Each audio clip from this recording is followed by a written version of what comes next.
Hey everybody, so today is February something, last week of February 2026. I am walking and heading to go see if I can find any courses today. I'm arriving a little bit later than I normally arrive, and so I'm not disappointed if I don't see them because it's so warm today. I think it's like 82 or 84 degrees. But anyways, I am coming out here and I wanted to share something that maybe is, I don't know, I don't want to say scandalous, just a different perspective is what I will say. Something that the last several years have taught me is this. I think that once you make a decision to heal, that word healing, I say this with some frequency, there's no finish line. And I think that at the beginning you don't realize that, and it might be a combination that you're not listening to the fact, because therapists and stuff will say there's no finish line, but maybe we don't listen to that part. We're so desperate for reprieve in the grand scheme of it all that we don't pay attention to that one minor and yet major detail. So then what happens is, at least my experience, you start healing, and then through the healing all of a sudden you're like, well, oh crap, where's the finish line? There's no finish line.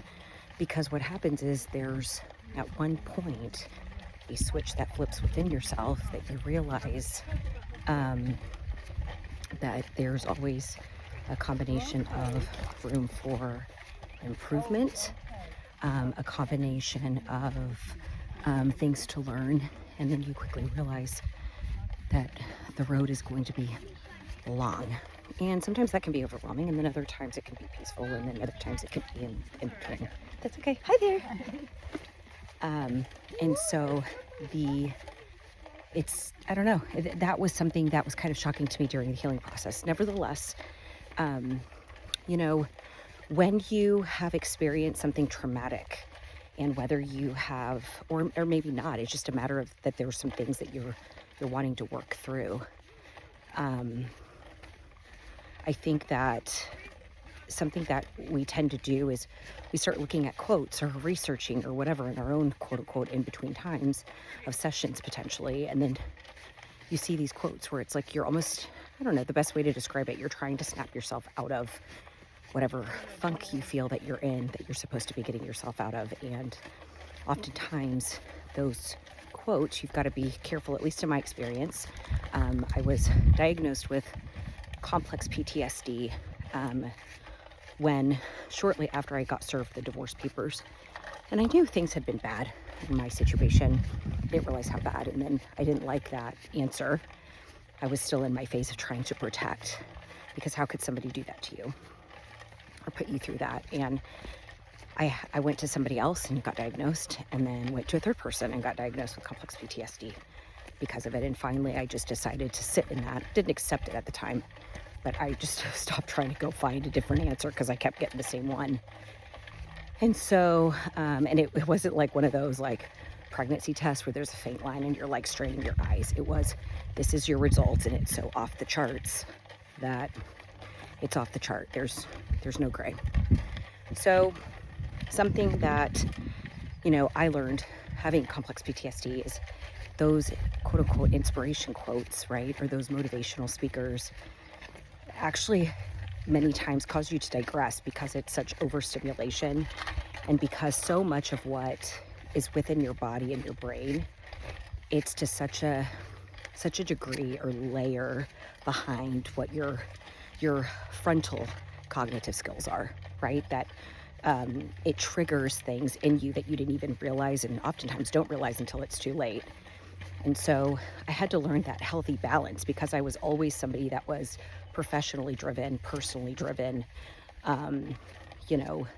loved quotes, loved all these things. And I had to learn the hard way, a lot of trial and error. What is that balance, right? And I still struggle with that. I'm not perfect at it by all means. There's times where I have to unfollow accounts or just stop looking at certain topics or whatever, because it's just too much. It becomes too much. And it's a combination of, it makes you feel like you're failing, that you're falling behind, or maybe that things are just never going to get better, right? And so or it gives you just flashbacks of you remember how bad it used to be, and just all those things, negative things. It does more negative than positive is what I'll say. So anyways, in going through that, right, I also realized, some of these quotes like get back up again, blah, blah, blah, blah, blah, blah. I get it, you guys. I think we all would. If you've gone through some things that are heavy and traumatic, I can reassure you the last thing we want to do is be reliving it every single damn day of our life. I can reassure you. It's out of our control to a big capacity. You can have the strongest willpower and the strongest determination to survive, and yet the damage has been so damaging that it doesn't matter what you do. It's still years of recovery involved. So, I thought to myself, and there was somebody posted, I've got a pretty large network on social media. Somebody posted something the other day about being driven, right? And for whatever reason, the way in which the message was, I respect it. I understand the energy of this person, right? And nothing wrong with it. I believe in high achievement. I believe in high performance. I believe in all of those things. And I have done those things throughout my life. One of the hardest parts about the last 5 years is that I have had to learn that stuff like this today, this out here is actually one of the absolute best things I could do if I really want to move forward in my life. And that sitting behind a desk, or if working an 18-hour day today, hustling, right, doesn't mean that it's actually more effective than this. So 18 hours of knocking on doors or an hour of walking up here, this one is actually more beneficial for me based on where I'm at. It will actually make me much more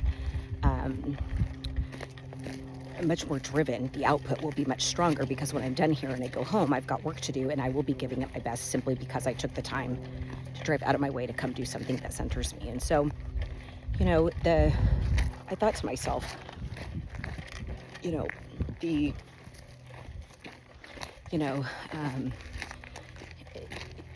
goes back to this. It's like people tell you to get up again, right? Like, get back up again, keep going. It's the whole part of the French, but get the fuck up and keep going, blah, blah, blah. And I thought yesterday, for whatever reason, because again, I saw that post and I just thought, you know what? I respect that. But sometimes can we talk about the truth? And when you are the weight of the world and everything around you, breathing feels heavy, taking a shit feels heavy, peeing feels heavy, taking a shower, anything feels heavy. Just to make it to the next day is daunting. That whole get the fuck up concept is not relevant in those other ways.